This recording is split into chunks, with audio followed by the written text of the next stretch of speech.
Gabriel. I live in Brazil. I have over 9 years of experience in video editing. I started when I was like 18 or 19. I'm 28 now. I've mostly worked with marketing teams and marketing departments and just marketing companies overall. So that's what I'm mostly focused on. The tools that I currently use are Final Cut Pro, Premiere Pro, After Effects, and CapCut. The client is Cherie Alexander. She's a speaker and entrepreneur who owns a company called Elevated Eye, and she coaches executive communication to her clients, which is pretty cool. So she gives a lot of tips on how to communicate, on how to create content for social media as well, which is something that she's focusing on right now. So for this specific project, she recorded a video giving tips on how you can create an editorial calendar from a single speech, and she wanted a fun, visually appealing video to keep the audience hooked throughout the whole thing. Since I had been working with Cherie for about a month before that project came in, I got to understand what kind of video editing style she liked. So I started with a first draft just to get a sense of what exactly was it that she was looking for, and we moved from there. This was very animation heavy,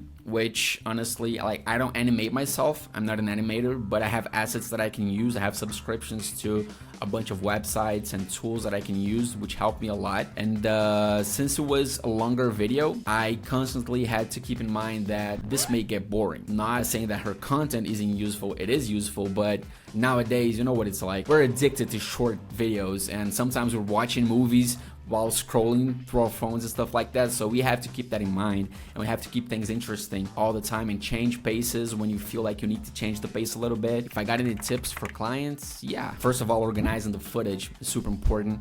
Having all the files in order, it helps a lot, especially if we're dealing with a bunch of footage. So organizing everything into folders and naming the files, not only the footage itself, but audio if you have separate audio. If we have a long footage that we're gonna extract little clips from, or as we call them, nuggets, timestamps are also very, very helpful in this case. Besides that, you know, just color schemes, brand guidelines, fonts, and all that jazz is usually good to have as well. When we talk to the clients, actually, we would tell them that it takes a month or two for us to actually get in sync and really like completely understand each other, because it's like a learning curve, right? After that's done, you know, then it's just good to go.